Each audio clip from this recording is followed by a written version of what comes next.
Greetings, loved ones. Hello, everybody. First of all, we apologize for the sound of our air conditioner going off. We live in SoCal, and it's approximately a fuck-jillion degrees outside. So yeah, it's we're not turning it off. It's currently 80 degrees in our apartment. Actually, factually 80 degrees, and we're dying. Which is why I look like a sweat monster right now, because I'm a sweaty beast of a man. Anyway, so we apologize for the noise, but we're not going to change. No, we're not turning it off. We sweat our way through recording Sunday and then part of the day this morning. Yeah. And it was miserable. Yeah. Little known fact, occasionally in July, it's hot. Well, and we're right back where we were last year at this point, because and that's part of the reason that the first half of season 1 sounds as shitty as it does.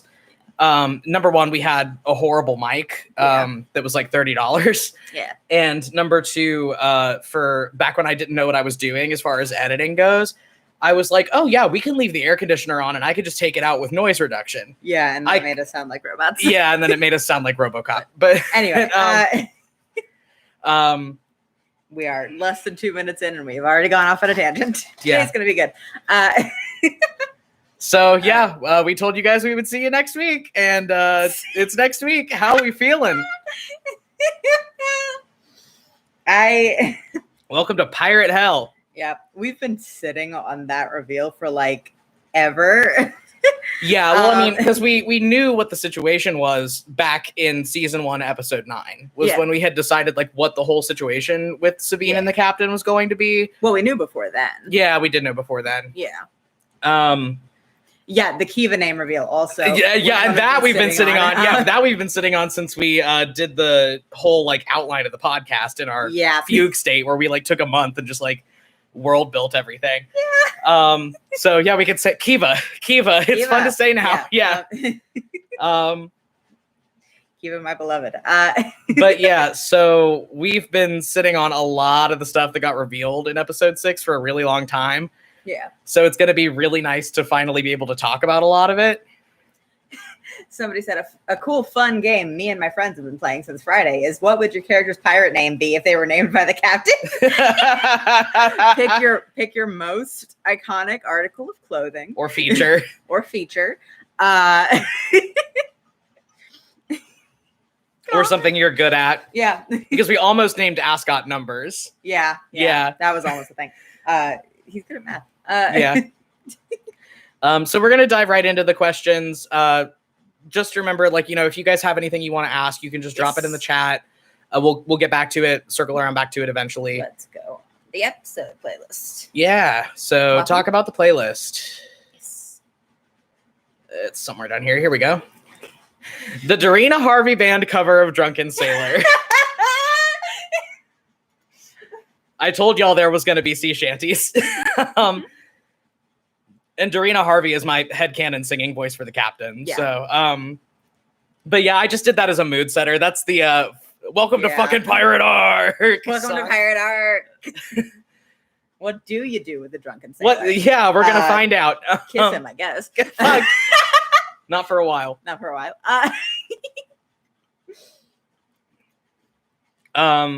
Ooh, Autoclave by the Mountain Goats. Great song. Yeah. Great song. Autoclave by the Mountain Goats and Ghosts by Mayday Parade were both songs for the whole scene with Fee and the captain having dinner. Yeah. Autoclave was the Fee song, and then Ghosts was the captain song.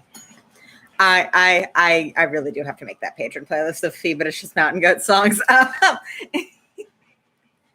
But also, the line "and no emotion worth having could call my heart its home" is very. I like to think of her. Oh, yeah, and then Ghosts by Mayday Parade. Then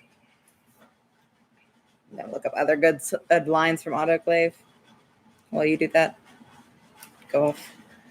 It's basically personifying an ex as a ghost, which yeah.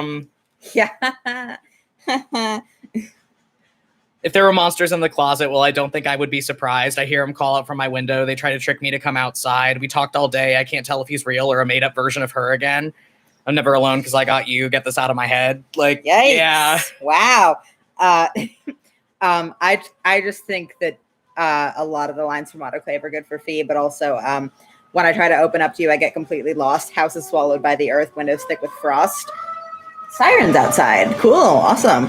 And I am this great, unstable mass of blood and foam, and no emotion that's worth having could call my heart its home. Sa. Yeah.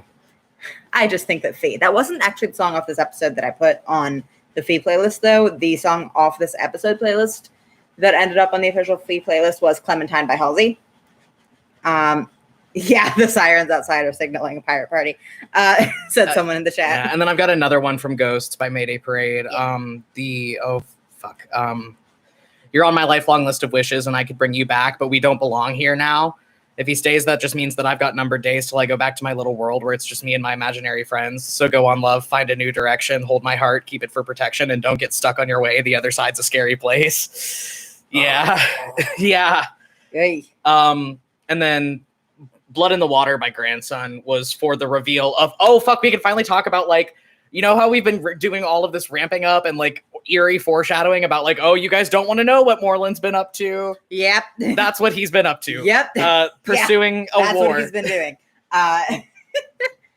So, yeah, Blood in the Water by Grandson was our kind of musical choice for So True Pitch. So True Pitch. Just because of the line, the price of your greed is your son and your daughter. Like, yeah.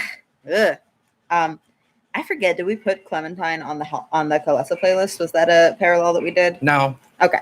I didn't remember. No, okay. the Halsey song off the Kalesa playlist was 3 a.m. I thought there were multiple. Anyway. There were multiple, but there was not Clementine on there. Okay. Lots of feelings about Fee and Clementine. I worry for Alasha right now. You don't need to be worried about Alasha right now. She's doing great. Yeah, you don't need to worry about Alasha. She's doing great for reasons you'll find out later. Yeah.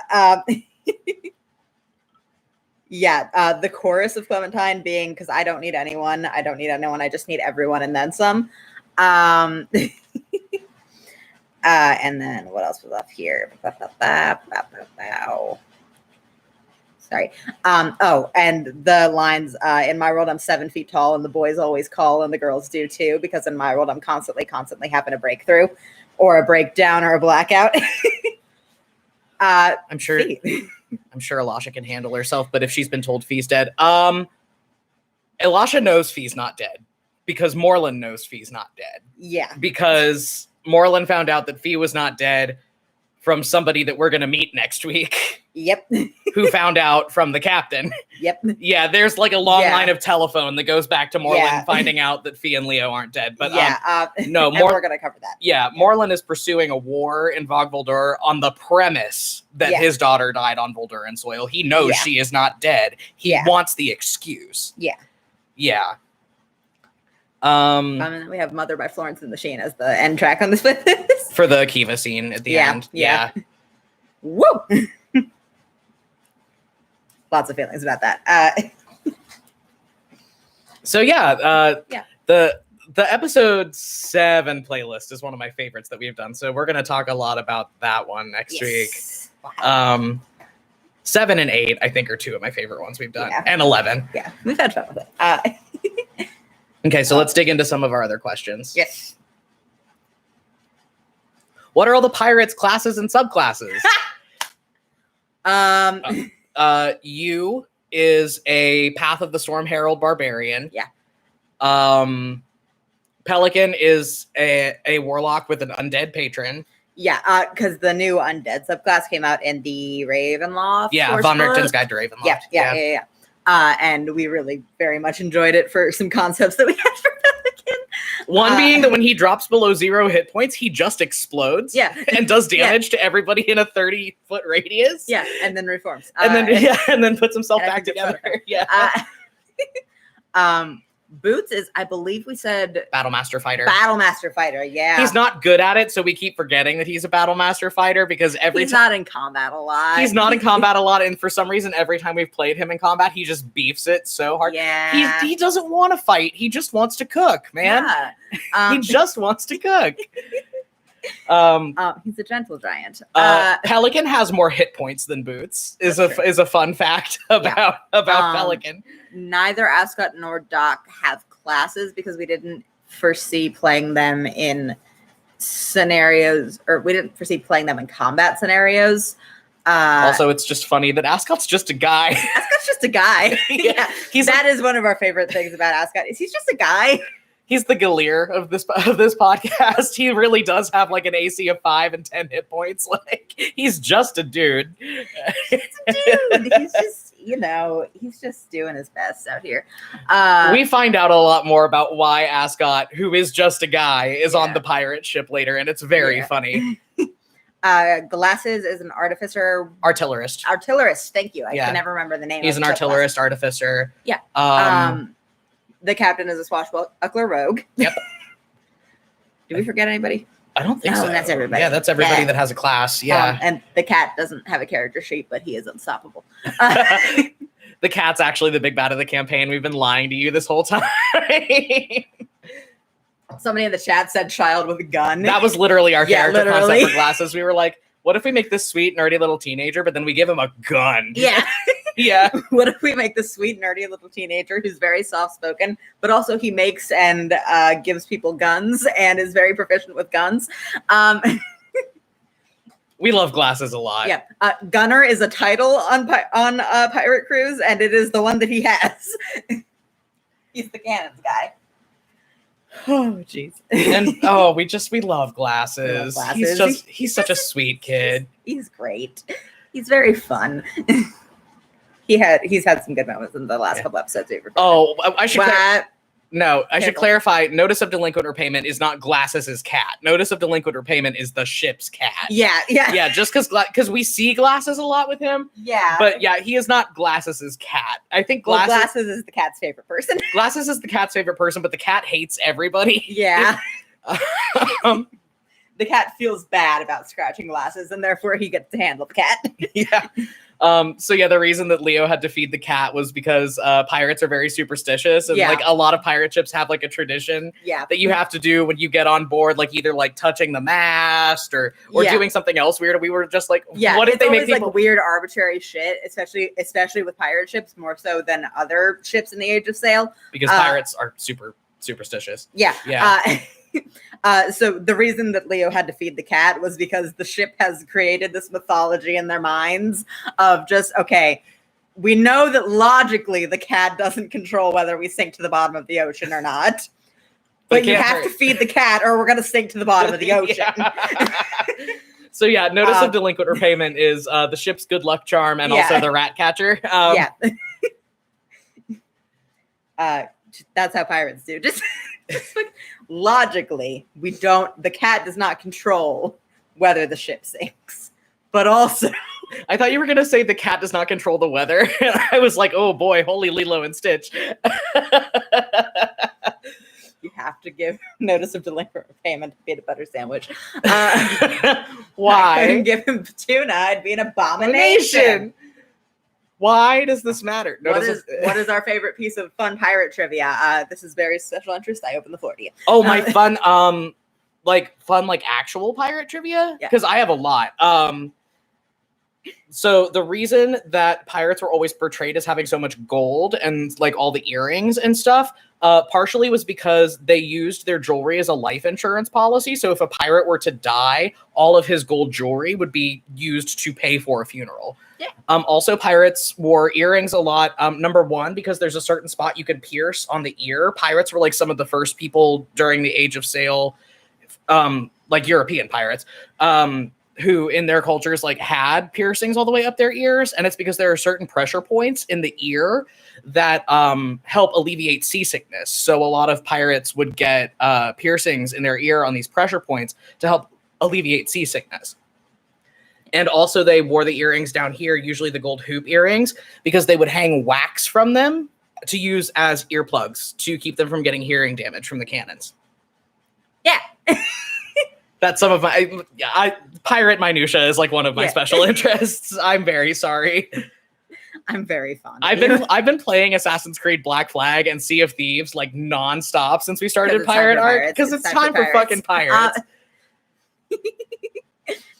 Oh, jeez. Oh, and eye patches. I think this one's more well known. Yeah, not all pirates wore eye patches because they had lost an eye. It was because of how human eyes adjust to light. In combat situations, they would have to be above and below decks really quickly, like from one moment to the next. And they didn't have time to let their eyes adjust to the darkness because it was very, very dark below decks on a pirate ship. So they would have the eye patch over one eye, and then if they had to run below decks, they would flip the eye patch up, close their other eye, and the other eye would already be adjusted to the dark. We should establish, by the way, that is not the case for Doc. No, Doc actually lost an eye. Who is the only person in the pirate crew that actually has an eye patch. She did lose an eye. It's important to her backstory. Just to establish that one. Yeah, Doc actually did lose an eye. Oh, sorry. We should have scrolled back for that one. But on to the next patron question. Oh, yes. What's the reason behind everybody's funky names? Okay. There are different reasons behind different funky names. Well, let's discuss the reason for funky names in general. Why do some of them? Yeah. Well, we're gonna kind of go over that in a couple of episodes. So yeah, but, just without giving away too much. Yeah, I want to establish first of all, it's not like the fear bugs where they just a lot of people in the Zephyr Isles just don't have. Well, it's not like the fear bugs in that we've met Stormfolk that have what we would consider more normal names. We met Killian and Miriam. We already established that. There is a subset of people in the Zephyr Isles that are not raised with normal names as we think of them, and they cannot use the ones that they have been using if they're no longer when they're on pirate ships for reasons. Yeah. That we'll go over. So all of the big members of the pirate crew on the ship that we're on right now were part of that subset of people at one point and thus had to be renamed. But it's also a social statement, and we can get more into the minutia of the reasoning behind it when we cover the reason that some of them have weird names. But it's partially out of utility and partially a social statement. Yeah, and not everybody in the fleet of pirates that work for the captain have the funky names. Well, obviously, because we met Killian and Miriam. That was kind of why we wanted to establish them as characters before we met the rest of the fleet, because they are kind of exceptions that prove the rule when compared to the crew of the captain's ship. You know what I mean? Yeah, most of whom have funky names. Yeah. Especially the ones that we're interacting with them. But the reason behind people's specific funky names, a lot of them are self-explanatory. Doc is self-explanatory. Glasses is self-explanatory. Ascot is self-explanatory. Yeah. But there is also an element of the vibes with Glasses. Glasses is a nerdy name. He's a nerdy little dude. Yeah. Ascot's kind of snooty. Pelican is self-explanatory because of the bird. Although I will establish, Pelican's not actually one of the people that needed a new name when he went on the ship. He just goes by Pelican because he can. And I want to establish that before we have any further interaction with him. Anyway, he's just like that. Yeah, I think the only two that have deeper explanations behind why their names are funky are you. The reason you is called you is that when she first started sailing on the ship, she was part of that subset of people that would have to get a new name. Yeah. And the captain kept trying to give her new names and she just wouldn't respond to them. And everybody else kept trying to help her figure out a new name and she just wouldn't respond to them. So people just started saying, "Hey, you." Yeah. And it stuck. And Boots is called Boots because the captain made him play cards with him when they were getting to know each other, and Boots said "fine," and then beat the captain's ass in cards so hard that the captain lost his shoes. And we've decided that that's what he does. Boots is not a gambling man. He does not like to gamble. He does not like to gamble because he always wins. So there's no fun in it. Yeah, so it's not fun, but people keep challenging him. But when you strong arm him into gambling, he takes your shoes as a trophy. He took Leo's shoes too. Notice he didn't give Leo's shoes back. It's a matter of spite. We like Boots. It's the one malicious bone that Boots has in his body. It's the one spot of malice in his big gentle body. That mean shoe stealing streak. Yeah. Fuck. It's righteous vengeance. Yeah. But yeah, everybody else at his ass. Everybody else is pretty self-explanatory, either in terms of just like general vibe or like, oh, it's a distinguishing feature. Yeah. And also the reason that the doylist reason that they have the funky names is because we thought it was fun. And we've had this running joke that nobody in season 2 has a normal name. So like, well, we came up with that like social convention with the naming, like before we named any of the crew members. We had the captain. Yeah. We had the captain because the captain is a remnant of an old writing project of mine that like is never going to see the light of day now, but we loved him. So we kept him. Yeah. So he stuck around, but like the reason the crew have names that are very fun and very funny to type is because we thought it was funny. Although we've gotten our asses kicked by having a character named you a lot. Oh, yeah.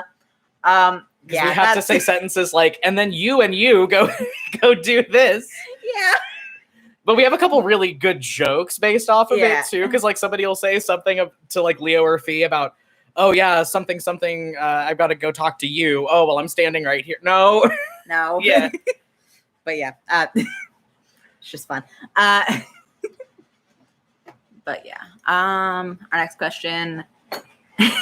Can we get fun facts about Pelican, the man, and the bird? He doesn't have a spellcasting focus. He uses material components for all of his spellcasting. He's a warlock that uses material components for all of his spellcasting. So he just has weird shit on him all the time. Namely pickled octopus legs. Pickled octopus legs are the big one. Also bug legs charcoal are components. Yeah, charcoal is one of his components. I think tree bark is a component for one of his spells, which is not something that you do a lot in RPG shows because it is tedious.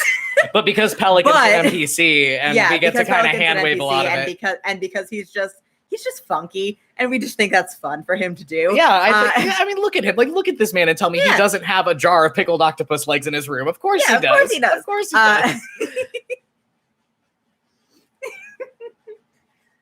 But that we think is very fun of him. I've already established the fact that he goes by Pelican, which is objectively a weird name to go by, just for fun, just because he wants to. Yeah, and we do get Pelican explaining a little bit of his backstory here in a few episodes. Yeah, 2 episodes. He goes into it.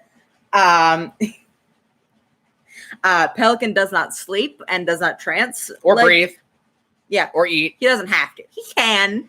Yeah, and he clarifies that in the episode we're talking about. But he doesn't sleep. He doesn't sleep, but he does bunk down in the room that he shares with Boots because it's nice. I'm sorry. I'm just imagining like Boots waking up to go pee in the middle of the night and just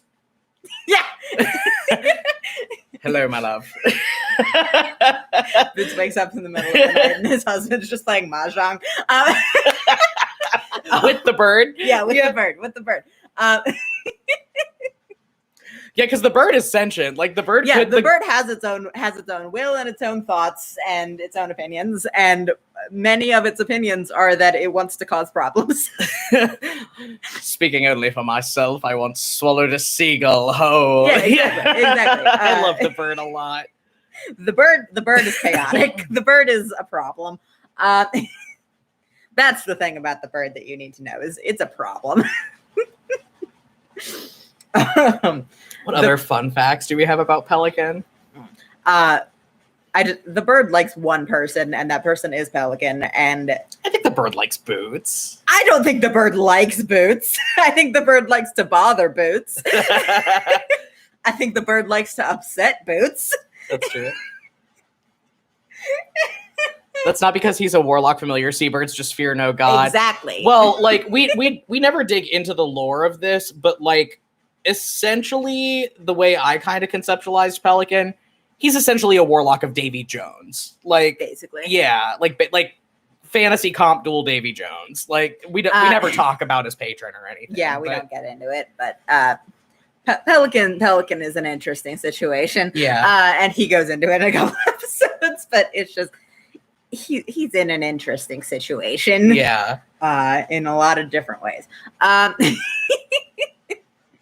But and the bird is part and parcel with the warlock deal that he made.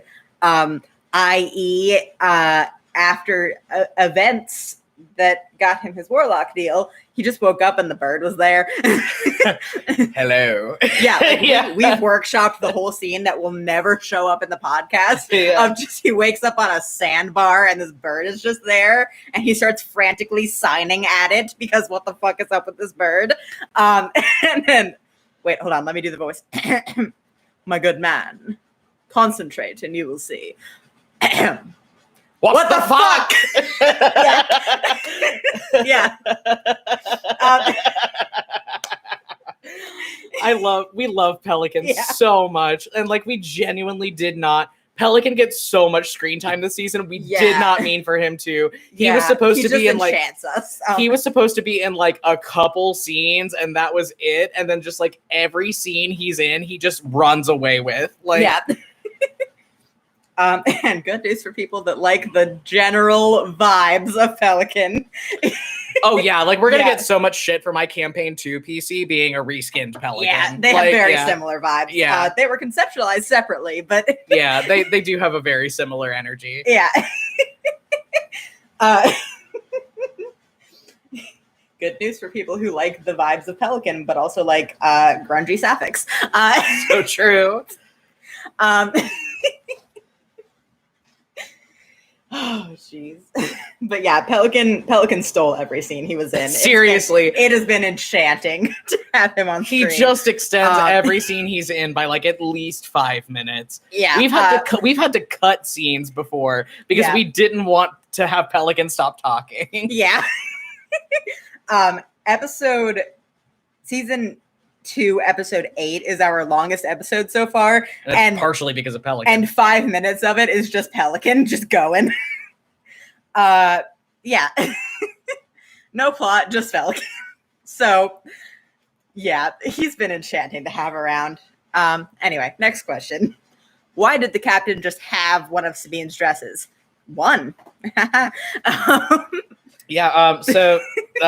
the captain and Sabine broke up 15 years ago.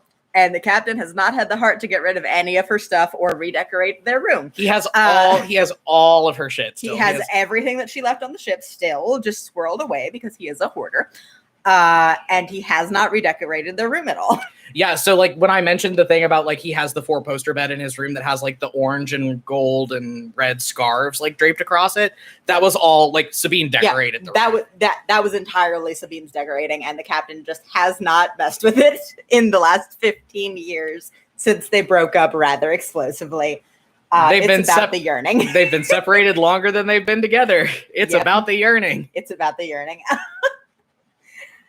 We just have a lot of, it's about the fact that they both still have their wedding rings also. Oh, we didn't bring that up yet. Okay, yes. So if you go back and listen to season 1, episode 20, there is, if you will remember, the scene in the inn when Fee came back from her whole thing with Kiva where she like leveled up and everything and sat down and talked to Sabine and like Lorelai was sleeping in Sabine's lap. Yeah. And Sabine had that whole monologue about it could be really hard when someone that we really want to care about fucks us over and nothing makes it stop hurting, not even time. I don't know what to tell you. And then I had Fee roll a perception check and she beefed it. Yep. And I just mentioned that Sabine reached into her bag and was holding something really tight because the check was not rolled high enough to see that she was gripping at her wedding ring. Yeah. While she was doing that whole monologue. Yeah. And the captain still wears his. It's about the yearning. Somebody in the chat said, listen, all I'm saying is if I were Sabine and the captain marooned me on an island, I would be like, okay, I could take a hint and go not date a cute princess. It is so much more complicated than that. It's very complicated. It's so much more complicated but also than that. That is what she did. That is what she did, but it is so much more complicated than that. The captain and Sabine have been passively trying to kill each other for the last 15 years. Yeah. The whole event that precipitated their very explosive breakup was not good on either side. Yeah. And it was very sudden, and it was very bad. Yeah. Sudden as in they had been happily married with no hints of anything going wrong. For almost a decade. 2 days before it blew up. So... Yikes. Yeah. And we'll get into that for the rest of the season. But yeah, the whole the captain did mention that Sabine tried to rob him blind, and then he marooned her on an island. Yeah. So it's complicated. It's complicated. Oh man. We get into it. What was the significance of all the markings on the maps? Oh, okay. So this is where we go into a little bit of explaining what the fleet is and what they do. And this comes up again in next week. Episodes. Next week. It comes up next week. Or, well, I guess. Well, this part week. of it comes up this week, but then more. Yeah. Later. So the Zephyr Isles does not have a military. Yeah. Because just politically, they try to stay out of things. Yeah. And that is not easy when you have a lot of hostile foreign powers around you. So the captain has taken it upon himself to just assemble a naval force that protects the Zephyr Isles. And in exchange, he is not prosecuted for his many crimes. Yeah. So I guess technically you could say, he's not a privateer because he's not being paid for it. Yeah, no, he's not being paid. He's making his own way through the world money-wise. He just decided that this was a good thing for him to do, and the government of the Zephyr Isles looks the other way on the many crimes that he has committed. Because he stops people from going missing in the Dragon's Maw. Yeah. Which is what the markings on the map were. The markings on the map, I mentioned that it was of the Dragon's Maw, which is like the Compelled Bermuda Triangle. And like we already know from information we've gotten from Talindra, from information we've gotten from Sabine earlier in season 1, that like people go missing out of that body of water all the time. And we got the information from Talindra that they go missing because they are being abducted by Ashurian pirates. And taken to Lostogalan. Yeah. So the captain's whole shtick is that he's around to stop that and prevent it from happening. Because he has a whole lot of very talented sailors and fighters that work for him. Yeah. Which is not, so he's the pirate king of the Zephyr Isles, and we don't ever really dig into this in podcast, but the position of pirate monarch of the Zephyr Isles has been around for way longer than the captain. Mm-hmm. The previous pirate monarch of the Zephyr Isles was not a great person. Yeah. And was not in the business of philanthropy or protecting anybody ever. No. In fact, was in the business of stealing from his own people a lot. Yeah. So the captain just killed him. Yeah. And took his title. So the captain said, "Get his ass." Yeah. Oh, geez. Yeah, but the markings were all the ships that had gone missing in the Dragon's Maw recently. Yeah, the fleet is essentially a protective force, and we've established like a couple times that they supply a lot of the smaller islands. Islands, that don't have as much, the more remote ones. Yeah, that don't have as much like institutional support from the government. Yeah. Yeah. Well, because the issue with the Zephyr Isles is that they are like so far flung. Like there's a million little tiny islands, and it's hard to keep everybody supplied, especially with weather phenomena that we will be discussing. There's a reason it's called the Zephyr Isles. Like 50% of the year, that place is an absolutely unnavigable maelstrom of hurricanes. Yeah. Yeah. And we go into that in the later episodes. But yeah. Next question. Oof, sorry. Our last patron question is Kiva just what they call the Stormbringer in the Zephyr Isles, or is something else going on there? Nope. Kiva is what she prefers to be called, and what she was called when she was worshipped in Australia and anywhere else that she was. And her name has been, specifically in Australia, systematically erased. Yeah, in a very big way. Yeah. In favor of her title, which is the Stormbringer. Yeah, which is why like Verity didn't know what their name was. Yeah. Well, like Verity or like anybody in that entire like enclave of people like just didn't know what their name was. You know, and that's why they called her the Stormbringer. Yeah. But yeah, Kiva is the name by which they prefer to identify themselves. Something magic Brian voice. This is my Christian name. No, not quite. Yeah, not quite. But yeah. Anyway, but yeah, that is the name by which they prefer to be known. Although Stormbringer is a frequent title, and it's an epithet. Yeah, Stormbringer is an epithet that has been pretty universal. I think Tempest Master, we said, was exclusive to the Zephyr Isles. Mother of Chaos. Mother of Chaos also is Zephyr Isles exclusive, just because she's been there for a while. She's been there for an awful long time. Nobody's kind of like 10,000 years. Yeah. And I wanted to establish right off the bat that like they are integrated with a larger mythology in the Zephyr Isles. Kiva is by no means considered a deity in the Zephyr Isles. They don't really have. Yeah, they don't really invoke deities so much as like, well, I'm trying to figure out how to explain it. They don't really invoke like individual deities for things. They invoke specific mythological figures or what's the word I'm looking for? Historical figures? Yeah, historical figures a lot of times also. Like Kiva is invoked by the sailors a lot because a lot of sailors die very suddenly. And sometimes because of storms, and a lot of times because storms. And that's her whole thing. And that's their deal. Yeah. Kiva's invoked by the pirates because they are a force of death in the Zephyr Isles. Like that is their role, is they are the inciting incident that kills you dead. And there are other mythological figures in the Zephyr Isles that we will be getting into the invoking of. I can't. Stop doing that. That we will be getting into the invoking of later. Largely historical figures. But Kiva comes up a lot because they are specifically Fee's patron and because pirates are involved with a lot of death. And storms. And storms. But yeah, there's not really anything as individually powerful as what is considered a deity of a polytheistic pantheon in the Zephyr Isles, and that's not their understanding of Kiva. Yeah, like and the understanding of her in Australia was like a totally different realm.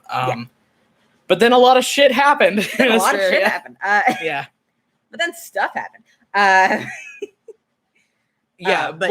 was something that I kind of wanted to establish because we don't really get into the minutia of it. Yeah, because the way that people interact, spiritually with Kiva in the Zephyr Isles is like it's much different because Kiva is less akin to a deity in Zephyr Isles culture. More like an angel. More like an angel of death, specifically. Yeah. Like. Whereas in Australia in her heyday, she was worshipped as one half of a duotheistic pantheon. Yeah. And before that, who knows? And between the two, who knows? Yeah. They wear a lot of hats metaphysically. Yeah. And that's something that we kind of wanted to get into of like the way that like cultural understanding and opinions on divinity affect beings that are born from belief in divinity. But that's something we'll get into way later. That was our last Patreon question though. So if anybody in the chat has questions, hit us up. We're just going to riff Um, I'm so glad we could talk about Kiva. yeah, I love them. I love them. My God, it's a They bitch, and I like enchant her me. so much. They enchant me. Oh, geez. I've been, for reasons, practicing doing their voice, and I've had to model it off of the voice of GLaDOS from Portal 2. You got that from me, though. No, I brought up GLaDOS. Oh, you brought up GLaDOS. Okay. I brought up GLaDOS because it was the closest approximation I could think of to the way that you do the Kiva voice. Well, yeah, and like, Yeah. But then, like, I started adopting it because typically how I Yeah. do my character voice and how Al does theirs is like very different. Because Al does like movie lines and like accents of media characters to kind of like figure out where everything is. Yeah. And then because I deal with like vocal stuff and vocal training on a more professional scale, like in my everyday life, I get like super technical with it, and I do like, oh, like we have to isolate this vowel and everything like that. But for some reason, for Kiva, whenever I do the Kiva voice, for now the only way I can get into it is by trying to do the GLaDOS voice. Yeah. So we've gotten into like as a vocal sim, just repeating between ourselves. Oh, how are you doing? I'm a bed sheet.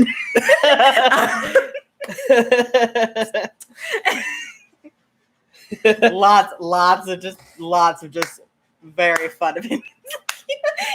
Oh, good. My sarcasm made it into the sheet. I love her. I love her a lot is the thing. But that just over and over, we have been repeating that just for like weeks now.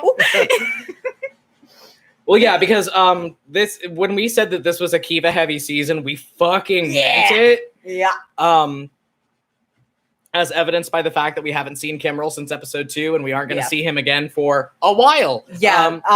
The levels at which they have a presence in this season are kind of flipped from season 1. Like Kimmerl has a couple appearances, and they are significant when they happen, but he doesn't just drop by casually. Whereas Kiva is just around. Hello. just around. Just vibing. It's Kiva's world, and we're all just living in it. Oh, yeah. She wishes. That too. She wishes that were the case. Yeah. Things would be running a lot smoother. Yeah, so true. Wait, let me do it in the voice. Things would be running a lot smoother. Yeah. Oh, jeez. But yeah. We're very excited that we can talk about her now. We're very excited that we can talk about the pirates now. Yeah. We're very excited that we can reference the fact that Fee has accidentally found herself the third in a marriage built on assassination attempts. Fee has accidentally found herself starting an affair with both halves of a marriage. That are actively trying to kill each other. Yeah. Just polyamory things. Yeah. The podcast has a happy ending. Yeah. The romance arcs have a happy ending. Oh, geez. And hey, anybody that's watched The Witcher, if you've seen that Geralt and Renfrey fight scene, you know that that's a little hot. You know, people that are into each other trying to murder each other actively. There's a little something in there that gives you that tingly feeling. Quote, Ferrara Valsine. Yeah, so true. Oh, geez. Yeah, somebody said it happens to the best of us. Yeah. She's having a good time and is not at all existentially horrified by things that are happening or conflicted about anything. Well, I say Fee's not conflicted about anything, really. No. It's more just like worried about how she feels about things being impactful to the existential situation at hand. Yeah. Fee is done apologizing for the way that she is, and that's the highlight of her character arc in season 2. Fee said, "No more apologies. I'm rude now." Yeah. Which I think is really cool because we watch a really big shift between Leo and Fee, like as we go on through the season, where like we start out with Fee kind of having this issue with like confidence and with her own agency and everything. And then we start digging into Pirate Arc and that all goes flying out the fucking window.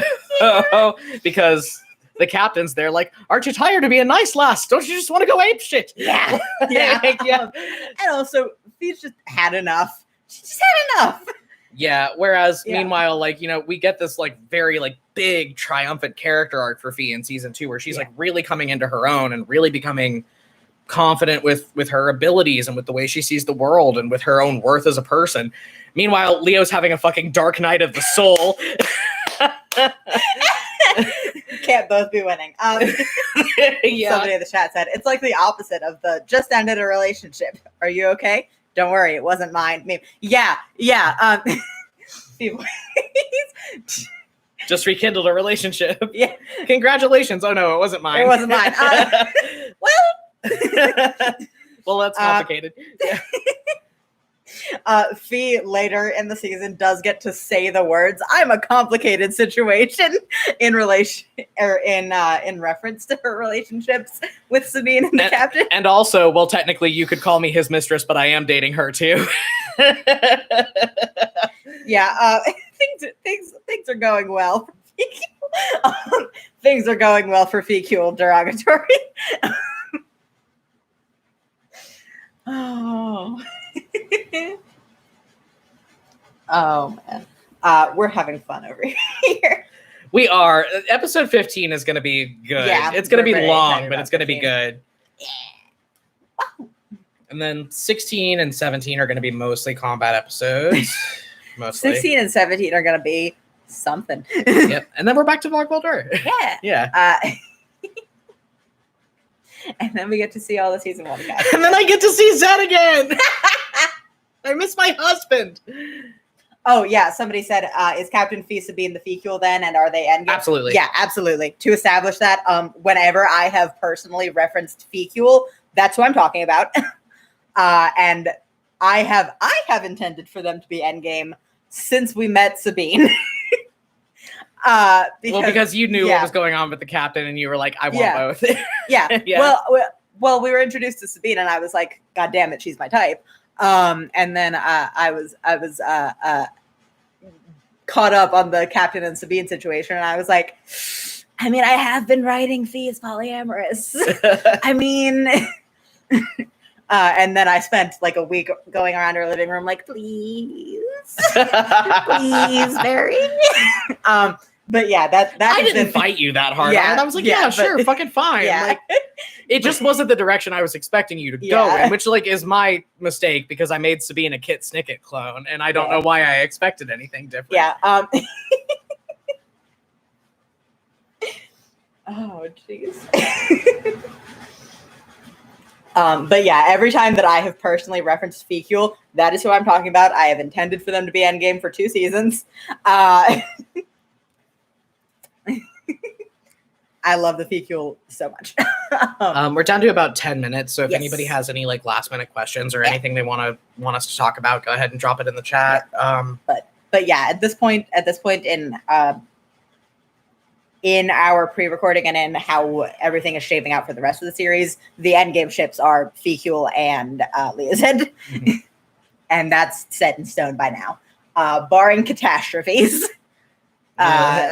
Those are both endgame and happy romantic relationships. Oh goodness. But yeah. And somebody in the chat said, Zed soon. I have a date countdown on my computer. They had one for when we got to record Sabine coming back. That just said, "My wife is home." My wife. No, that was not the title. I had two separate countdowns. I had a countdown for when we recorded the episode where Sabine got back, and when we're releasing this episode when Sabine gets back. Oh, and that one is "My wife is home." My wife, right? No, that is a reminder that I have in a Discord server with a couple friends of ours. The name of the official countdown to the release of that episode is Sabine's Back, Baby. And the one for when we recorded the episode was titled Sabine's Back, but just for me. Heart. Just for me. I missed her. I missed Sabine so much. But I also have one. I have one on my computer that is just entitled Zed, My Beloved, for when we are recording the episode where Zed gets back. I miss my husband. I miss him. That goddamn Nat 1. Goddamn that season one. premiere. I could already be back with my man. Yeah. If not for that one. Well, and also I'm really looking forward to us getting back to the season 1 crew because like we've done a lot of like it's been really fun getting to do Leo interacting with the captain and Sabine, like on a level of like, I am very much interacting with the people that my sister is dating. Leo gives the captain the shovel talk at one point, and it's really great. Yeah, and that's been very fun. And I'm really excited for Fee to do that with Zed when we get back. I think Fee giving Zed the shovel talk would be fucking hilarious. Yeah. But Fee walking up into Vogelder like, listen. Listen, you. Fee walking up to Zed like, you seem taller at this distance. That ruins a little bit of the gravitas of the speech I was about to give. I have lightning. I will kill you. Yeah. Yeah. Try it. But yeah. Oh, jeez. But yeah, also I think Fee and Zed will have an interesting dynamic is what I think. Somebody asked, could Fee take Zed in a fight? I mean, I don't know. They'd probably be pretty evenly matched though. Yeah. Because of just how much damage Zed can do per round. Yeah. And how fast he is. I mean, why would they get in a real fight when they can just be snarky at each other? I don't think they would. Yeah. Barring catastrophe, I don't think they would actually get into a fight. Yeah. I feel like they'd get along pretty well. Yeah. Like, so the whole thing with Leo and the captain is we've been captioning Leo and the captain's relationship as transmask on transmask violence for the whole season. Cain instinct, but it's for your brother-in-law. Yeah, Leo and the captain butt heads a lot this season. So. Somebody said, I feel like it'd be rocket tag, whoever gets the other one first. On the subject of Fee and Zed in a fight. Yeah.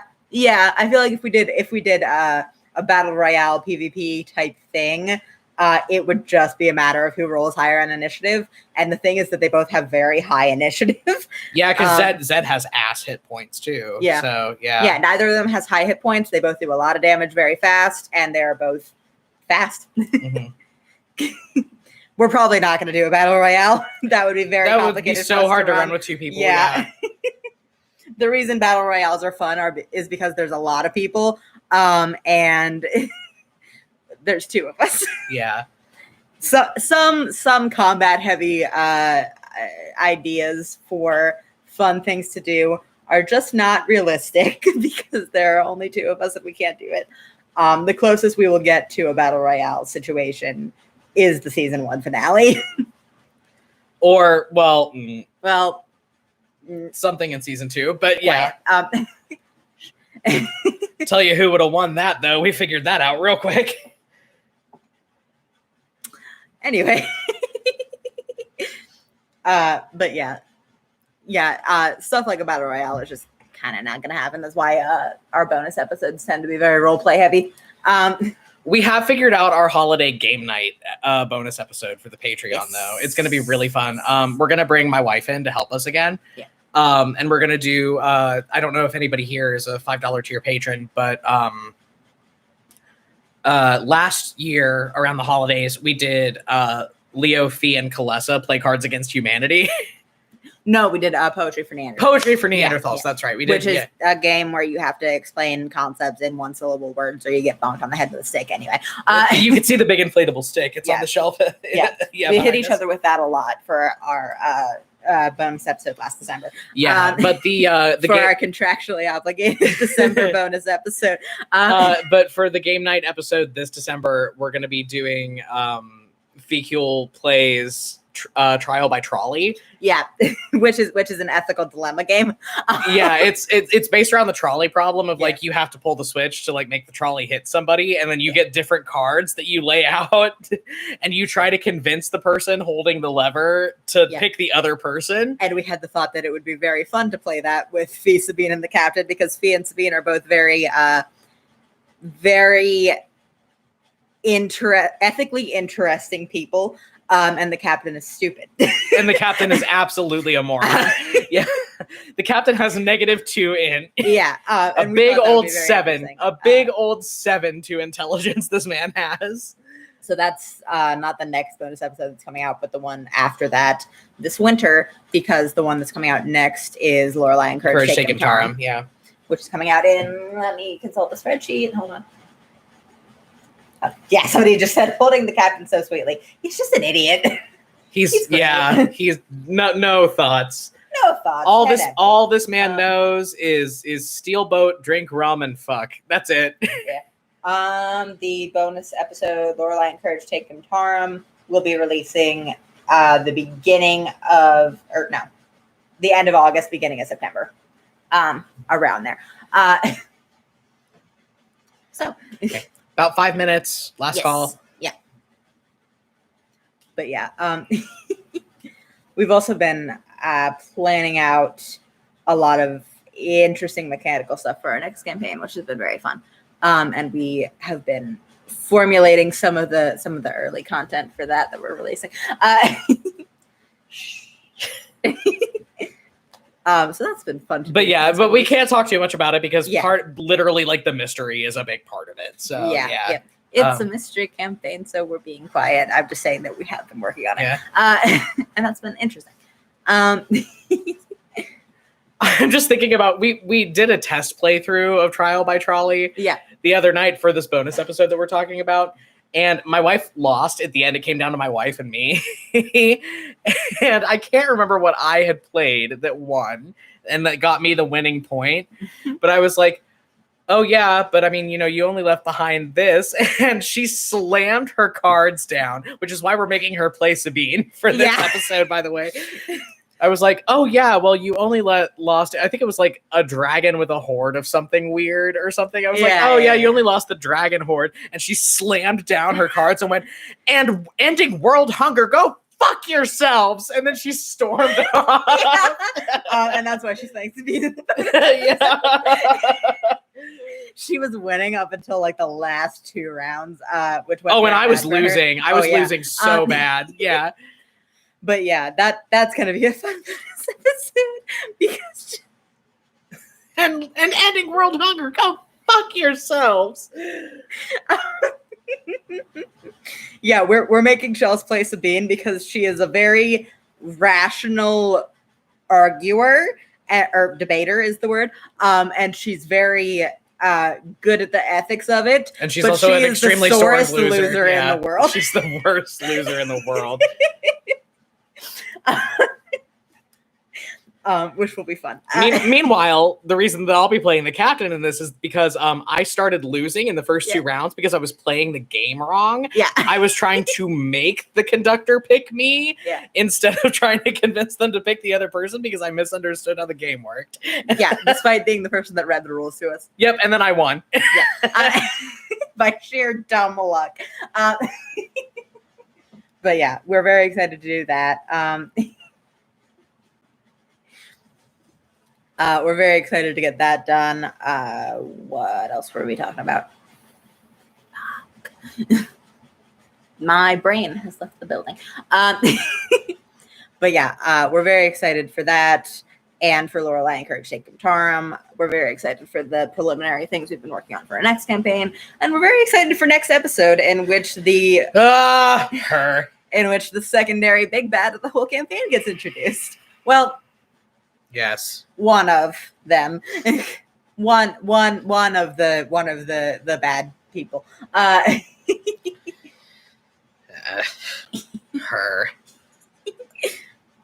Yeah.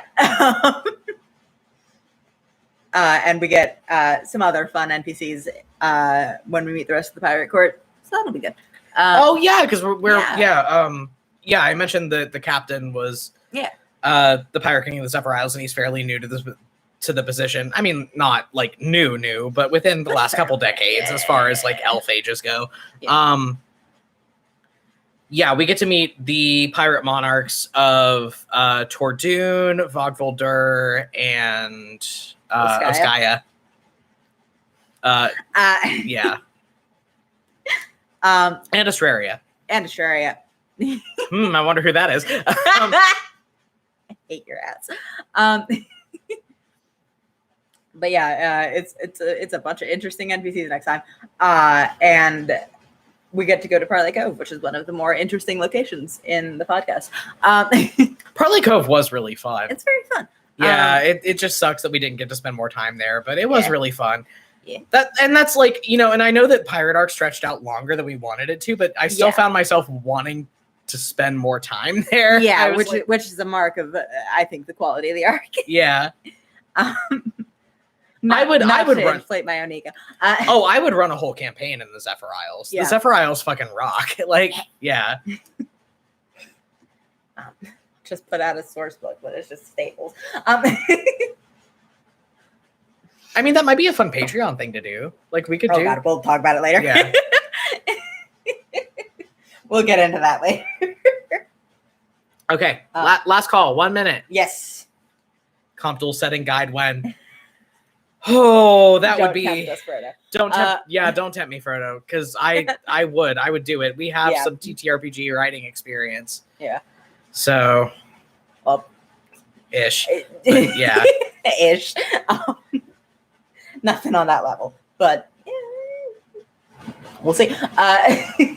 We'll see. Far in the future when we have more spare time. Would Leo ever dye his hair? Good question to wrap up the stream.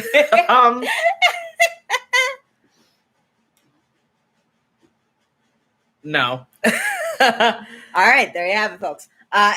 Yeah, because of that one time that Fee snuck hair dye into his conditioner bottle in the bonus episode that we did. Subscribe to the Patreon to see that. Yeah. So true. All right. That's gonna do it for us.